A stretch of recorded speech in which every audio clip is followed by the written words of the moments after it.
Irmãos, irmãs, estendemos a todos o nosso abraço fraterno, rogando a Jesus, o nosso Mestre, que nos abençoe com seu amor, com seu carinho, com a sua paz.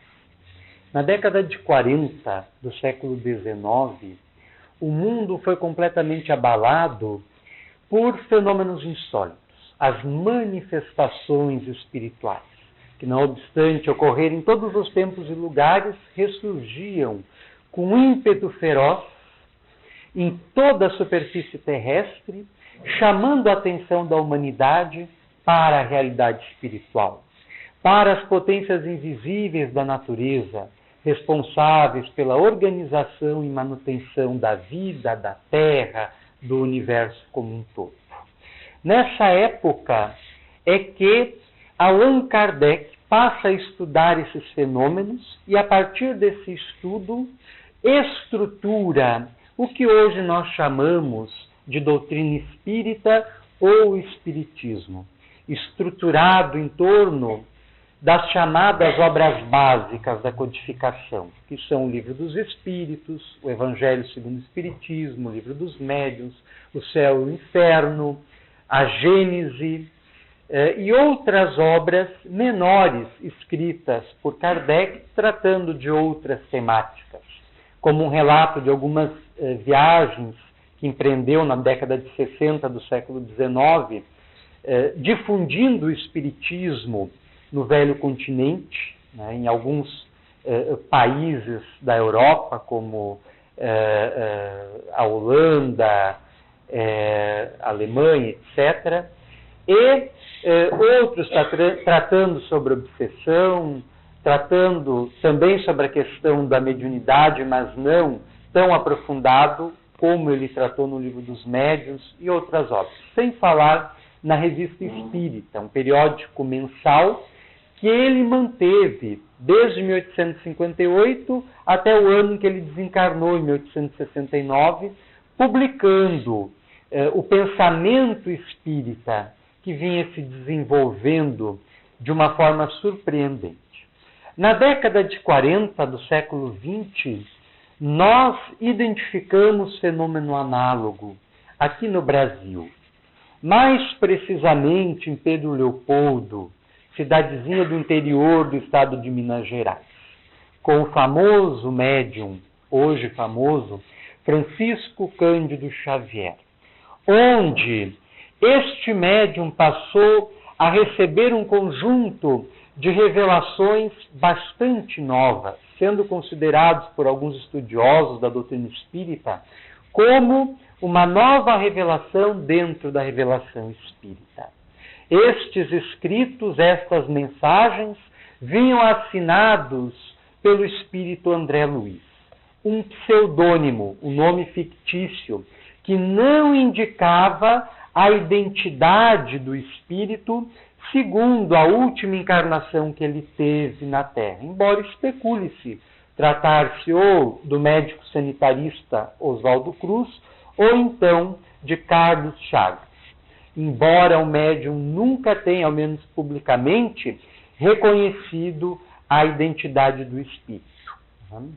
Isso se fez, fazendo um parênteses, se fez necessário porque alguns anos antes dele receber essas comunicações, houve um precedente que trouxe muito incômodo, tanto para o médium quanto para a Federação Espírita Brasileira, que foi o caso Humberto de Campos. Humberto de Campos, um grande escritor brasileiro, que se destacou no campo da crônica, membro da Academia Brasileira de Letras, depois de morto, passou a comunicar-se pelo médium e assinava as mensagens com o nome que ele teve na sua última existência, Humberto de Campos.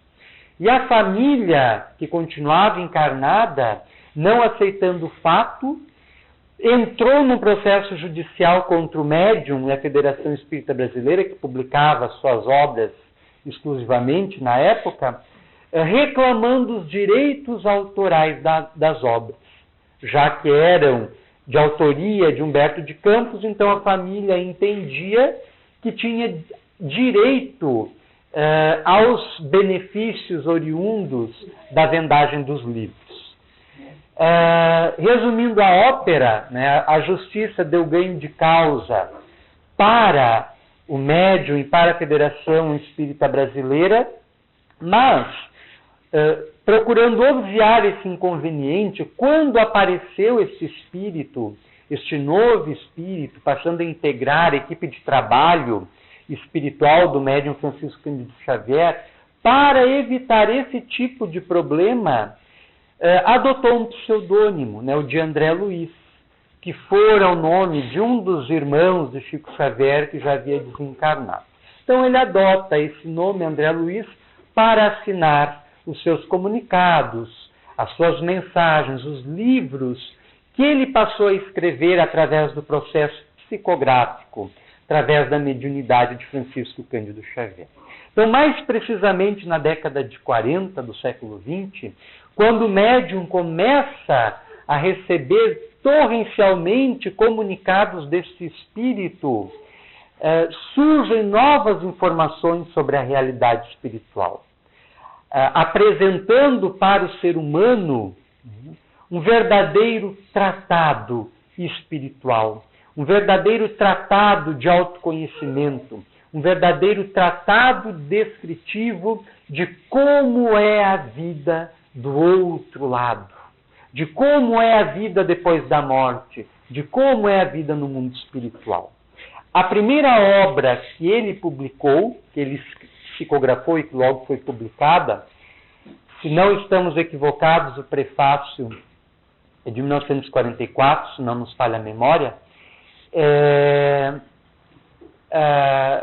esta obra causou verdadeira celeuma, verdadeira confusão no meio espírita e não espírita, dado a riqueza de detalhes que o espírito descrevia o seu despertar no outro lado da vida.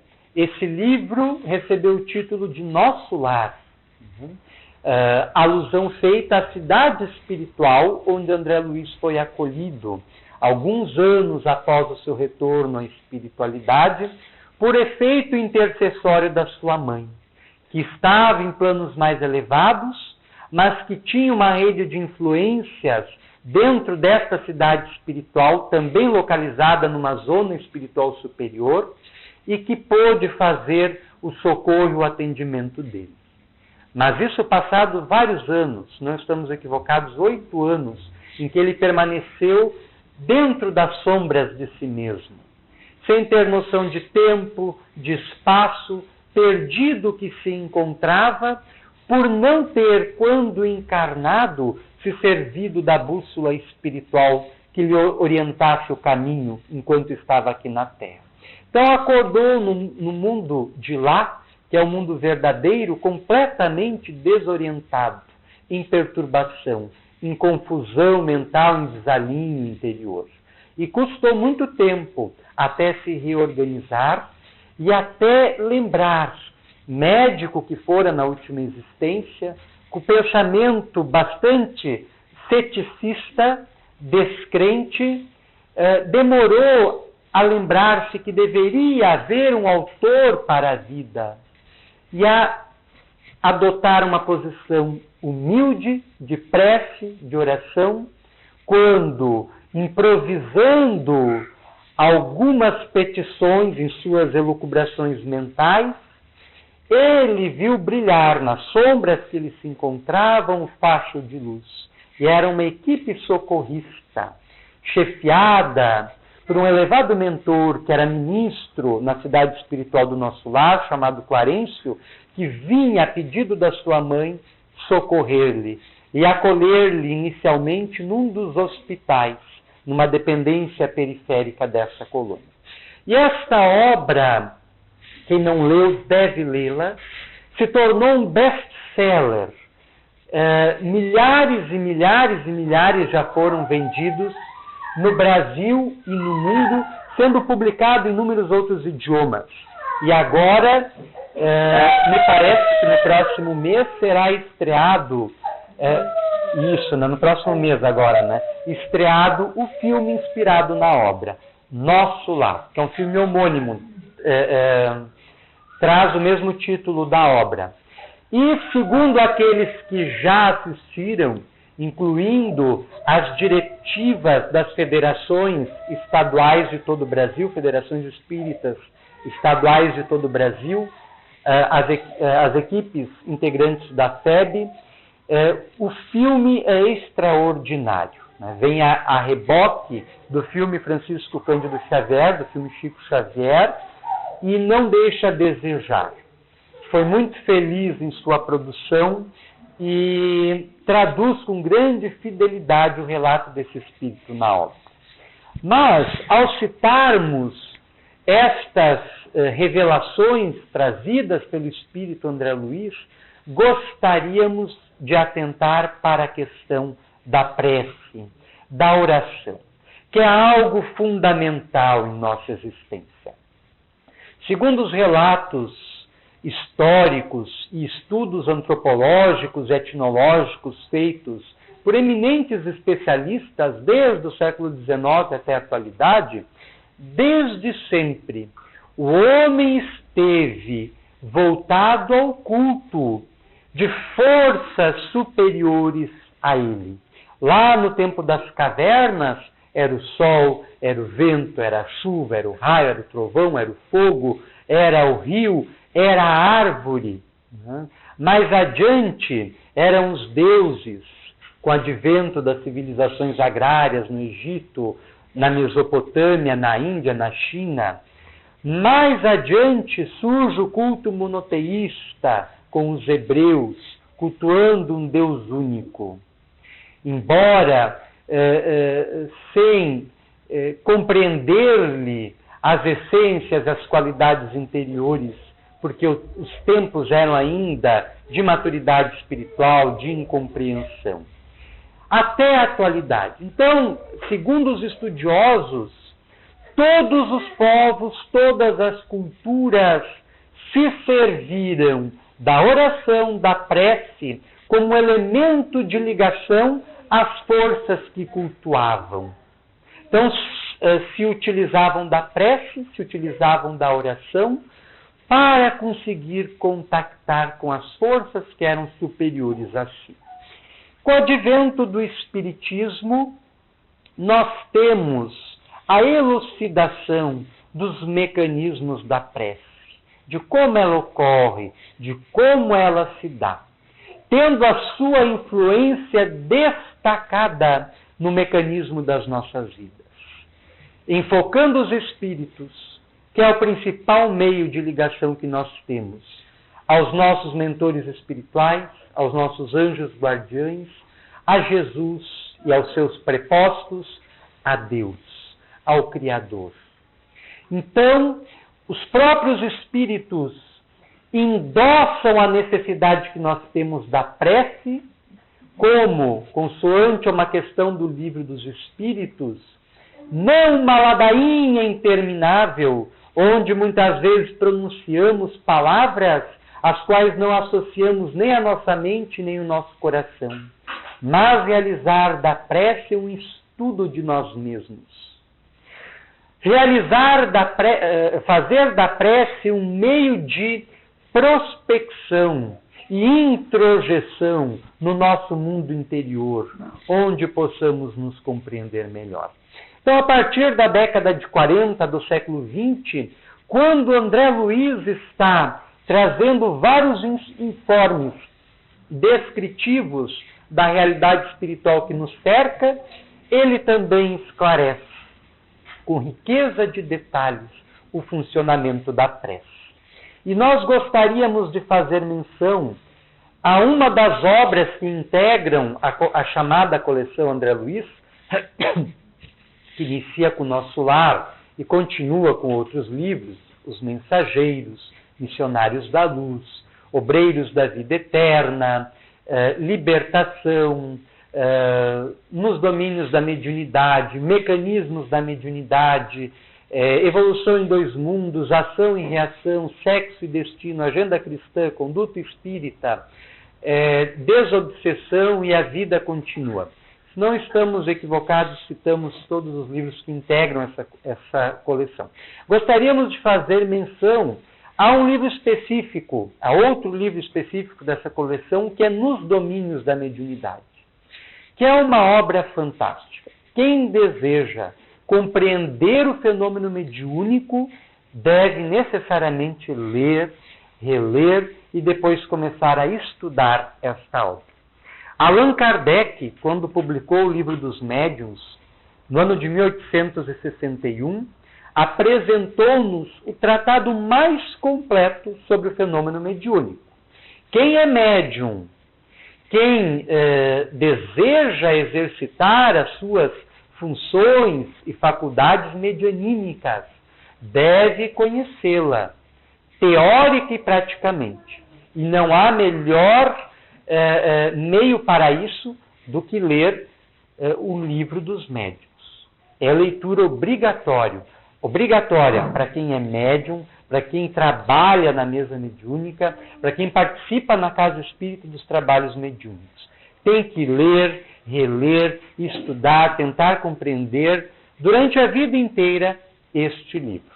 Não é à toa que a maioria das casas espíritas, quando realizam os seus cursos de educação mediúnica, ou até mesmo os seus trabalhos mediúnicos, elegem o Livro dos Médiuns recorrentemente para se explorar as suas páginas, buscando penetrar-lhes na profundeza, no conteúdo que é excepcional.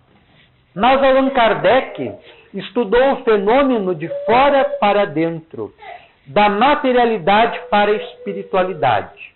André Luiz, na obra Nos Domínios da Mediunidade, que não substitui o Livro dos Médiuns, hipótese nenhuma, é uma obra complementar, mas de importante conhecimento, precisamos ler, precisamos conhecer.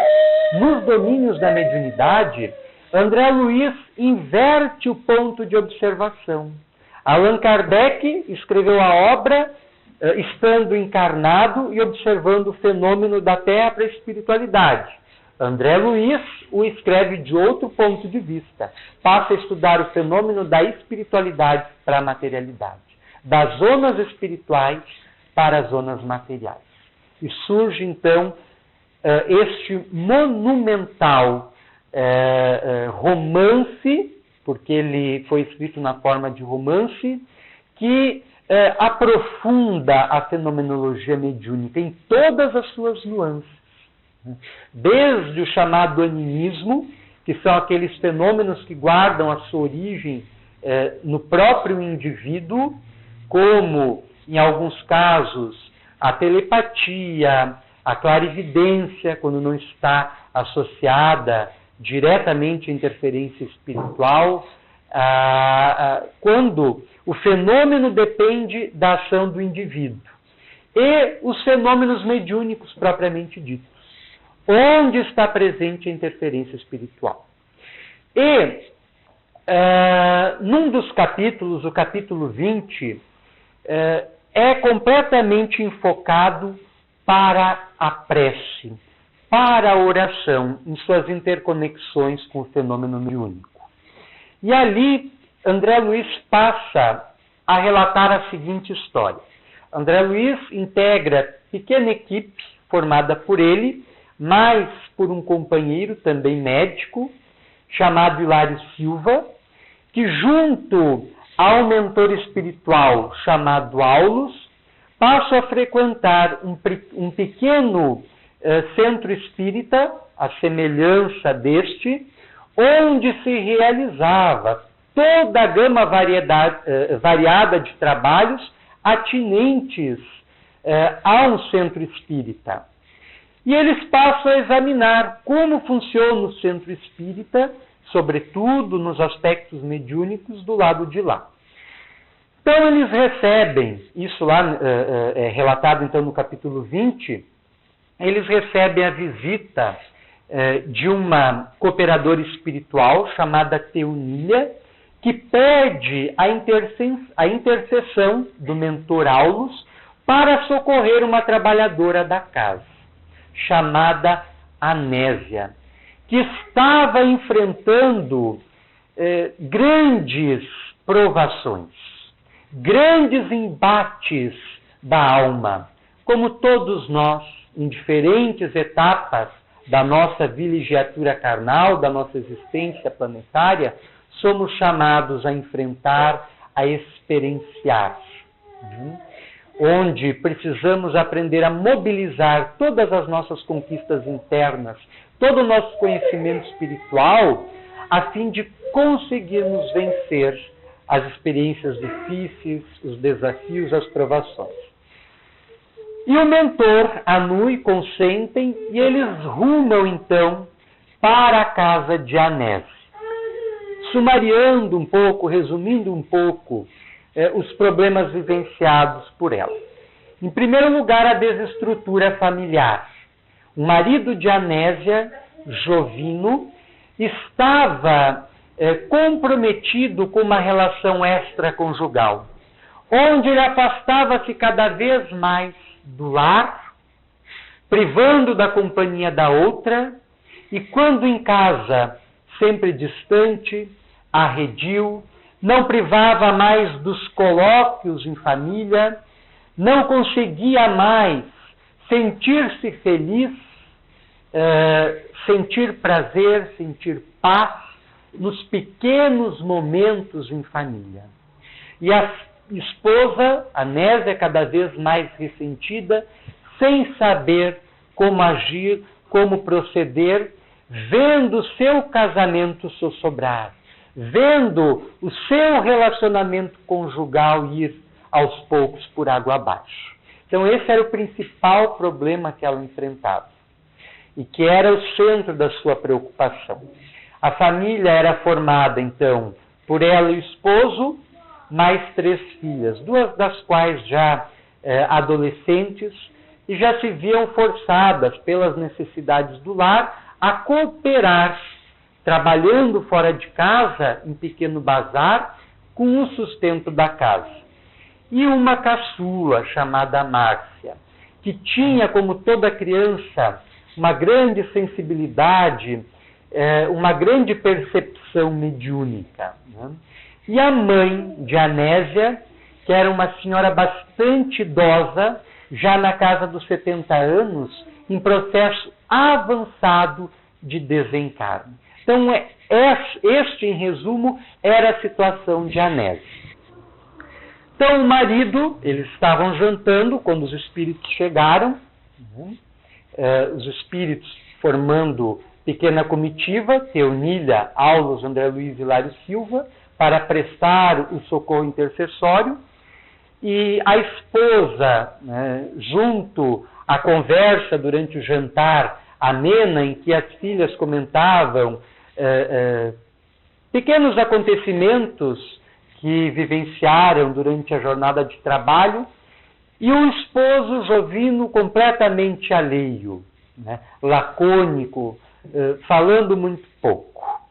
Terminado o jantar, a esposa recolheu a louça, pôs-se a lavá-la, sempre tentando diálogo com o marido, mas sem obter reciprocidade, sem o marido corresponder-lhe o afeto, corresponder-lhe as rogativas. O marido foi sentar na sala, correu os olhos sobre alguns jornais e depois simplesmente comunicou à esposa que estava saindo. E quando a esposa disse, mas de novo, ele explodiu e saiu abruptamente pela porta sem maiores explicações. E ela ficou profundamente abalada. Terminou os quefazeres domésticos e recolheu-se no quarto da mãe, onde a sua filha caçula já se encontrava para o momento do Evangelho no lar. Ela havia pedido para o marido voltar um pouco mais cedo para participar do Evangelho do lar. E ele ridicularizou o evento e saiu bastante irritado, sem dar maiores explicações.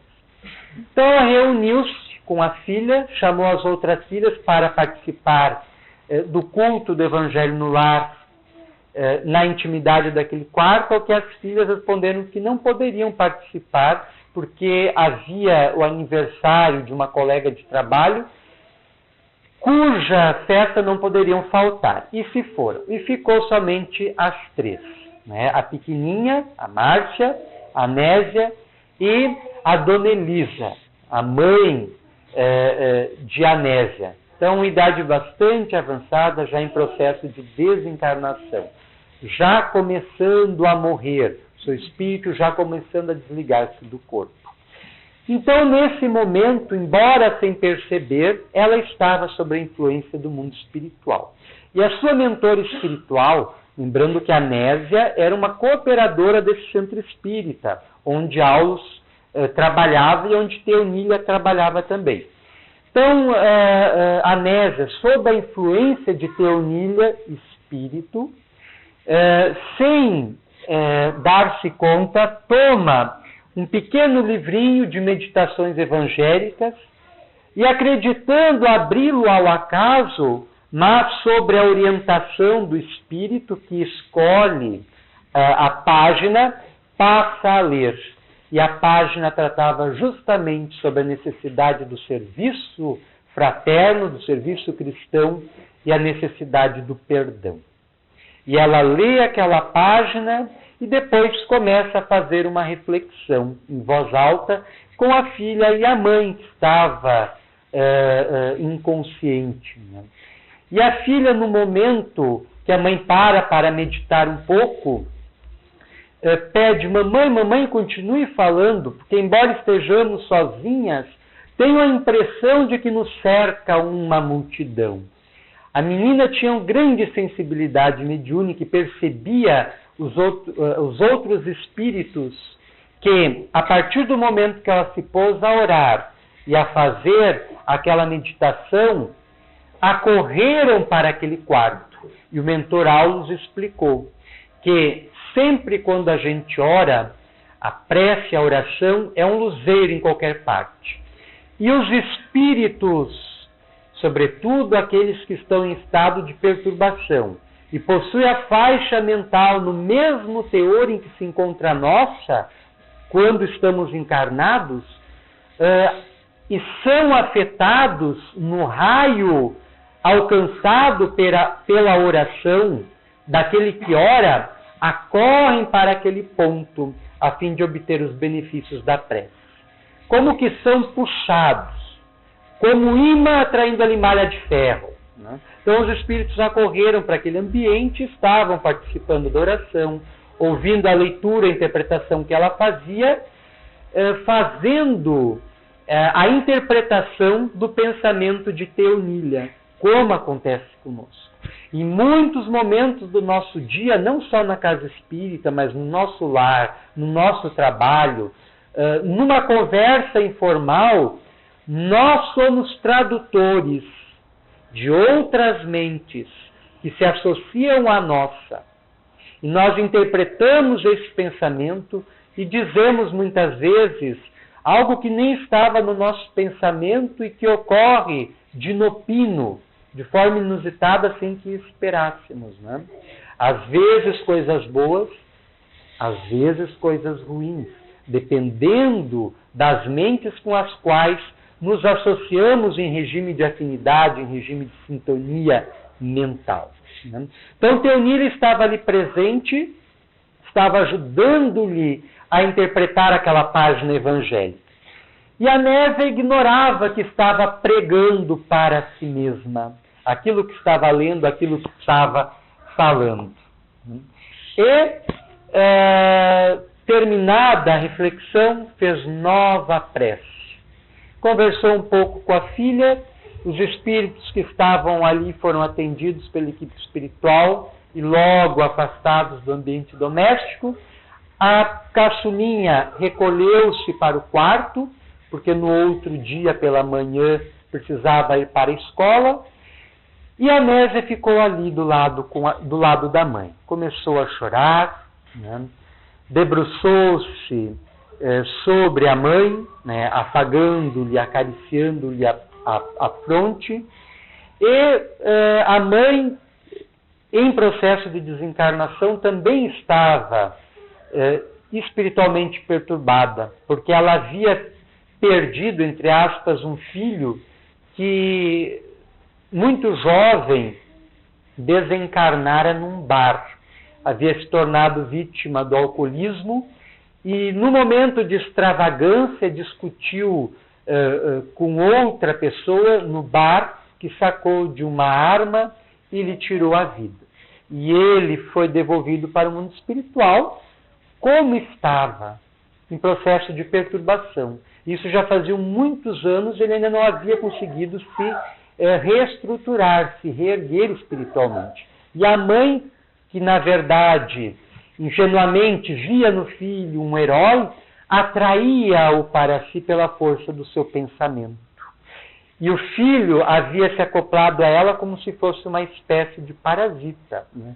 Sugando-lhe as forças ainda existentes, passando a conviver em regime de comunhão mental com a mãe, né? Durante a desencarnação dessa, o primeiro trabalho das equipes espirituais foi desligar, cortar os elos mentais existentes entre o filho e a mãe. Então a equipe espiritual ali formada acercou-se de Anésia, passaram ali a aplicar passes na região da cabeça, concentrando forças mentais eletromagnéticas sobre as células corticais, onde ela se sentiu um tanto hipnotizada, como se caísse numa espécie de transe e adormeceu, quase que de imediato. Com isso, ela logo se viu desdobrada, o seu espírito se desligou do corpo físico e passou a dialogar com a equipe espiritual que ali se encontrava, embora não guardasse tanta consciência como se fosse de esperar de um trabalhador espiritual, de alguém ligado às hostes do bem. Então a Anésia reconheceu a sua mentora espiritual, Teonília, reconheceu o mentor espiritual Aulus, e reconheceu, né, aliás, identificou André Luiz e Hilário Silva cumprimentando-lhes fraternalmente, já que eles estavam fazendo um estágio, não eram conhecidos dela. E como que, de inopino, de forma muito rápida, Anésia foi atraída para o lugar onde estava o esposo. O espírito dela foi atraído para o lugar onde estava o esposo, que era o centro de interesse dela. Jesus já dizia: onde estiver o vosso tesouro, aí estará o vosso coração. Quantos avarentos, depois de mortos, estão presos às suas relíquias? Quantos esposos e esposas, ciumentos e ciumentas, após a morte, ficam presos ao cônjuge, né? Atravancando, perturbando a vida dos que ficaram. E por aí vai. Pode-se citar exemplos a mancheias.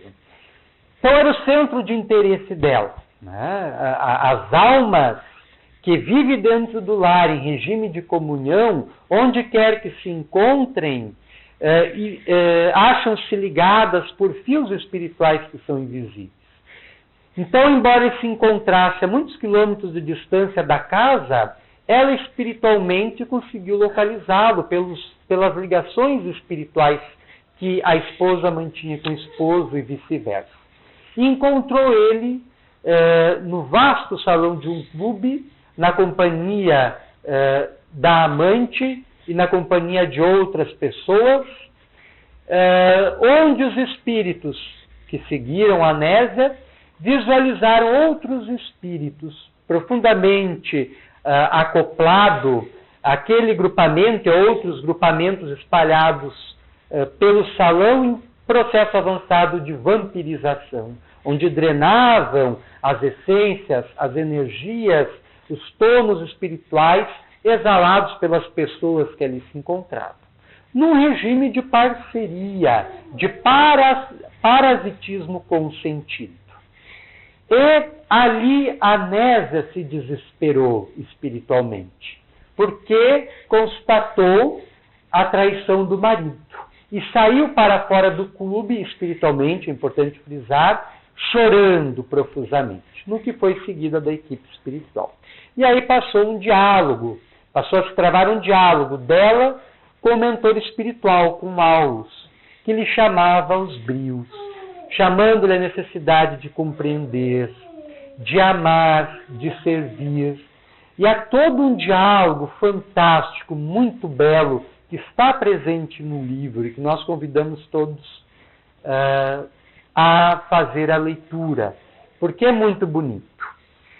E através desse diálogo, né, ela acaba convencida pelos argumentos elevados do mentor e regressa para o lar.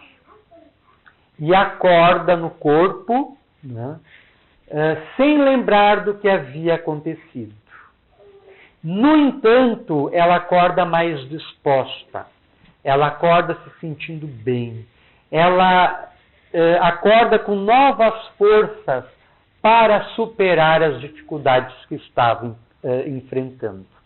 E é aí que o Espírito Aulo chama a atenção para o poder da prece, para o poder da oração. E ele fala mais ou menos assim: exteriormente, pela prece, pela oração mobilizada por Anésia, não houve nenhuma mudança na sua situação.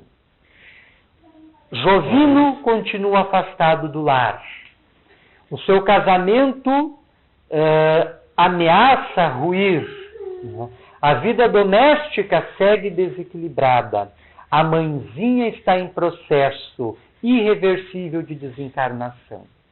Então, exteriormente, a situação dela continuava a mesma. Segue Aulos falando. Mas interiormente não. A sua paisagem interior havia se modificado através da prece. Ela havia encontrado, através da compreensão espiritual que se lhe assenhoreou, novas forças para enfrentar a provação, para enfrentar as dificuldades domésticas, para enfrentar os problemas do seu lar e tentar solucioná-los com paciência e amor da melhor forma que conseguisse. E aí o Espírito Aulos fecha o diálogo dizendo: o espírito intimamente transformado, consequentemente, transforma o seu exterior. É um capítulo fantástico. Quem não leu este livro deve lê-lo. Começa-se a lê-lo na primeira página e não se sossega até chegar lá na última. E o bom destas obras, embora elas sigam uma linha lógica, essa coleção André Luiz, começando com o Nosso Lar e se estendendo até E a Vida Continua, elas são independentes, exceto Mensageiros. Quem lê os Mensageiros sem ler o Nosso Lar antes, tem um pouco de dificuldade para compreender, mas pode ser lido independentemente. Mas nos domínios da mediunidade é completamente independente das obras anteriores e pode ser lido fora de ordem, sem prejuízo da sua compreensão, do seu aproveitamento. Então ali nós temos revelado, explicitado o verdadeiro poder da oração. Quando nós oramos, nós movimentamos os poderes superiores da nossa alma, do nosso eu, da nossa essência, da nossa psique, buscando, através do nosso potencial evolutivo, as forças maiores que a nossa, com as quais conseguimos sintonizar e delas recolher os benefícios necessários para a solução das nossas diferentes problemáticas. Mas o seu poder maior está justamente nessa sintonia que se opera entre a nossa mente e a mente divina, ou através da nossa mente, com a mente dos nossos mentores espirituais, dos nossos anjos guardiães, com Jesus, os seus prepostos, os seus ministros. A partir desta sintonia que conseguimos manter, nós aurimos as forças necessárias dentro de nós para superar os momentos de dificuldade, de angústia, de sofrimento e de dor, dos quais nenhum de nós está isento. Ninguém é privilegiado na Terra. Todos vivemos e convivemos com muitas dores, sofrimentos e misérias, desde o berço até o túmulo, porque essa marca característica do plano evolutivo no qual nos encontramos, em qual as leis da vida nos situam, chamando-nos a atenção para a necessidade que temos de crescer e de evoluir, mobilizando o nosso cabedal interno para a realização que nos compete, na missão que nos diz respeito. Então, o poder da oração, mais do que alterar a paisagem exterior, que nos diz respeito, altera a paisagem interior. E é de dentro para fora que as mudanças ocorrem, que as mudanças se operam, que o doente muitas vezes recobra a saúde, que o desesperado recobra o equilíbrio, que o necessitado se vê atendido, que aquele que tem fome ora adquirindo confiança no Senhor é socorrido, que aquele que está num conflito interior, ao conseguir livrar-se desse conflito para orar e buscar na prece o meio de compreensão, consegue solucioná-lo. Mas o processo sempre se dá de dentro para fora e não de fora para dentro. Ao orarmos, pedindo socorro espiritual, os amigos espirituais que virão em nosso benefício, em nosso socorro, e sempre virão, não farão por nós o que nós devemos fazer, o que é nossa obrigação, o que é nosso dever fazer, mas nos coadjuvarão, nos auxiliarão a fazer o que é nosso dever, o que nós temos que fazer. Então, eis o poder da prece. Ela modifica o nosso estado íntimo para que consigamos imprimir essa transformação interior no mundo exterior que nos cerca, nas nossas relações, no nosso círculo doméstico. E gostamos muito desse relato feito pelo Espírito André Luiz, porque ele é, de certa forma, emblemático. O caso Anésia é o meu caso, é o teu caso, é o teu caso. Né? É o caso de todos nós que no seio da família, na intimidade do lar, vivemos e convivemos com problemas análogos aos dela, semelhantes aos dela. Então, é imperioso que nós nos sirvamos da oração para conseguir nos melhorarmos e, assim fazendo, melhorar o nosso entorno. Gostaríamos de encerrar com uma prece poesia do espírito José Silvério Horta, psicografia do médium mineiro Francisco Cândido Xavier, que se encontra nesta obra, Parnaso de Além-Túmulo, e que faz, do nosso ponto de vista, a melhor interpretação poética do Pai Nosso. Pai nosso que estás nos céus, na luz dos sóis infinitos, Pai de todos os aflitos deste mundo de escarcéus, santificado, Senhor, seja o teu nome sublime, que em todo o universo exprime ternura, concórdia e amor. Venha ao nosso coração o teu reino de bondade, de paz, de claridade na estrada da redenção. Cumpra-se o teu mandamento, que não vacila e nem erra, nos céus como em toda a terra, de luta e de sofrimento. Evita-nos, Senhor, todo mal. Dá-nos o pão no caminho, feito na luz, no carinho do pão espiritual. Perdoa-nos, meu Senhor, os débitos tenebrosos de passados escabrosos de iniquidade e de dor.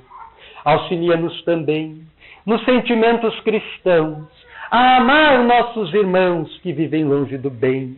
E com a proteção de Jesus, livra nossa alma do erro, sobre o mundo de desterro distante da tua luz.